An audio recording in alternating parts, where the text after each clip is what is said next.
Welcome back. Last class में हमने Werner's theory पढ़ी थी कोऑर्डिनेशन कॉम्प्लेक्सेस की, लेकिन उस थ्योरी की कुछ लिमिटेशंस थी जिसके कारण वो थ्योरी फेल हो गई थी। आज की क्लास में हम पढ़ेंगे वैलेंस बॉन्ड थ्योरी। ये भी कोऑर्डिनेशन कॉम्प्लेक्सेस की थ्योरी है। ये थ्योरी दी थी किसने? लाइनस पॉलिंग ने, और ईयर 1931 में। और जो इस थ्योरी का बेसिस था वो हाइब्रिडाइजेशन था। हाइब्रिडाइजेशन की एक शॉर्ट वीडियो तो मैंने अपलोड कर दी थी, वो मैंने कि किस हाइब्रिडाइजेशन की कौन सी ज्योमेट्री होती है, बट हाइब्रिडाइजेशन क्या होती है और वो किस तरह से हम कैलकुलेट करते हैं उसके लिए एक सेपरेट वीडियो अपलोड की जाएगी। लाइनस पॉलिंग ने 1931 में ये थ्योरी दी थी and it was based on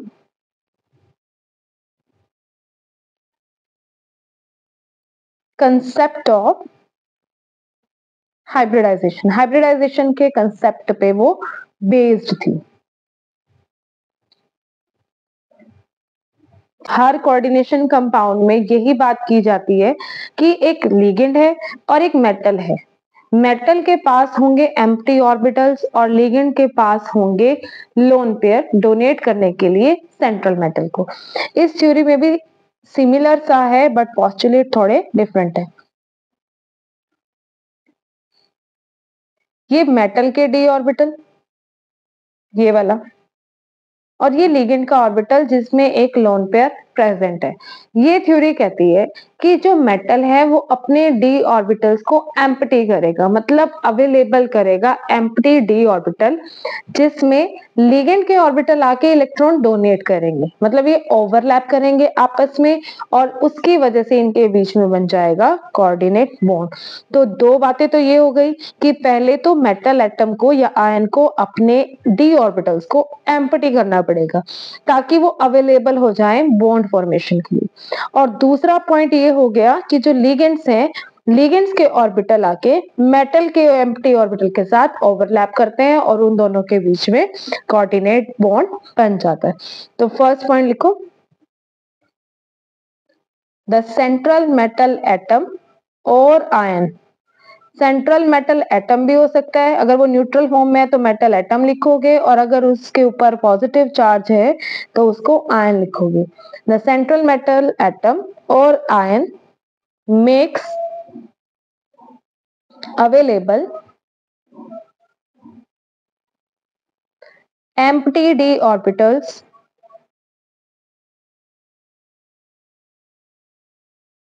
for accepting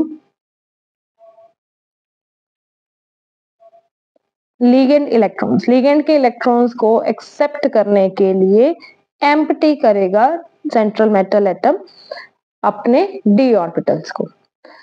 second point है कि जो मेटल के एम्प्टी ऑर्बिटल हैं और लिगेंड के फिल्ड ऑर्बिटल हैं वो आपस में ओवरलैप करेंगे। The empty orbitals of metal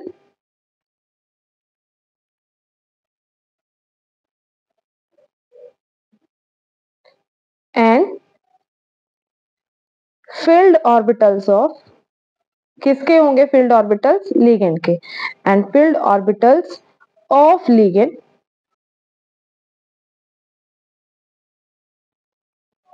overlap with each other to form metal ligand coordinate bond। अगर आपको ये वीडियो स्लो लग रही है तो आप इसको स्पीड अप करके देख सकते हैं।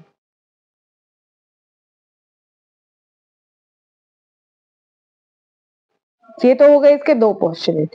पोस्टुलेट्स मैं इसलिए लिखवा रही हूँ कि कई बार क्वेश्चन डायरेक्ट आ जाता है कि वैलेंस बॉन्ड थ्योरी के पोस्टुलेट्स लिखो, लेकिन इसकी एप्लीकेशन जो पोर्शन है that is much more important, उस एप्लीकेशन पोर्शन पे ज्यादा ध्यान देना है।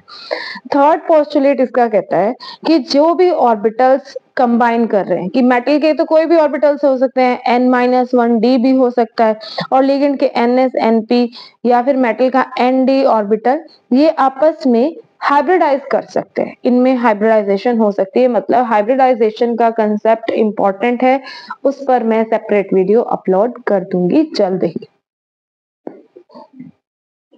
तो थर्ड पोस्टुलेट है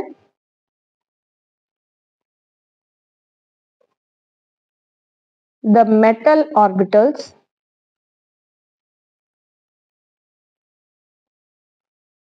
कौन कौन से ऑर्बिटल यूज हो सकते हैं? n-1d भी हो सकता है, ns भी हो सकता है, np भी हो सकता है और nd भी हो सकता है। ये हाइब्रिडाइज करते हैं to give new equivalent orbitals. Equivalent का मतलब है ऐसे ऑर्बिटल्स जिनकी एनर्जी सिमिलर हो, और ये एक ज्योमेट्री प्रोवाइड करते हैं मॉलिक्यूल को। डिफरेंट डिफरेंट हाइब्रिडाइजेशन के कॉरेस्पॉन्डिंग डिफरेंट डिफरेंट ज्योमेट्री होती है। और लास्ट जो पॉस्टुलेट है इसका वो है कि जो डी ऑर्बिटल्स है वो इनर डी ऑर्बिटल्स भी हो सकते हैं और आउटर डी ऑर्बिटल्स भी हो सकते हैं। ऑक्टाहेड्रल केसेस में, ऑक्टाहेड्रल कॉम्प्लेक्सेस के केसेस में वो हमें मिलते हैं ऑर्बिटल। तो the D orbitals involved in hybridization, जो हाइब्रिडाइजेशन में पार्ट कर रहे हैं, मे बी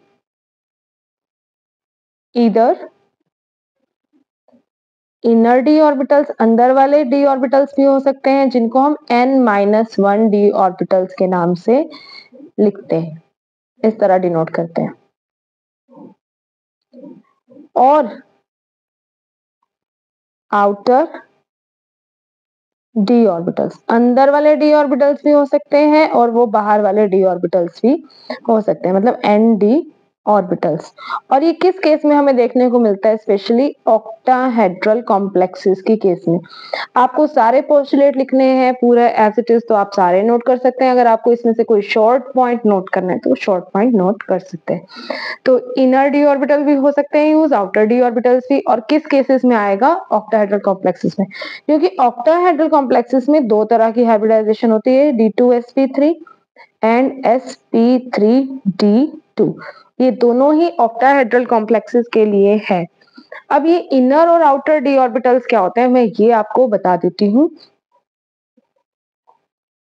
हम कॉन्फ़िगरेशन लिखते हैं आर्गन 18, मतलब कोई भी एटॉमिक नंबर अगर 18 से बड़ा है, 23 मतलब 21 से 30 के बीच में है, आर्गन 18, उसके बाद 4s2 और हमने लिखा 3d6 मान लीजिए, ये लिखा।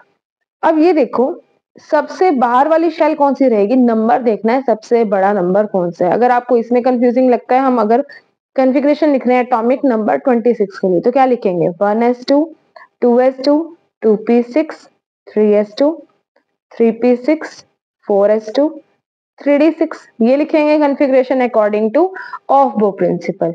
ऑफ-बो प्रिंसिपल मैंने पहले ही आपको करा रखा है, तो हम ये लिखेंगे कॉन्फ़िगरेशन इस तरह से। अब देखो सबसे बड़ा नंबर कौन सा है? यहाँ पे n है, मतलब n की वैल्यू क्या आ गई? 4 है, मतलब 4 है यहाँ पे सबसे बड़ा नंबर, n की वैल्यू 4 हो गई। अब जो d ऑर्बिटल है वो कौन से वाला है? इससे एक नंबर कम है इसका, यानी n-1d बन गया, ये 3d है, तो ये होता है inner orbital. Inner D orbital जो n-1 डी ऑर्बिटल है। और 4s शेल का भी तो 4d ऑर्बिटल होता है, तो जब वो वाला यूज होगा तो outer D orbital, nd। n means जो सबसे बड़ी शेल है यूज हुई है।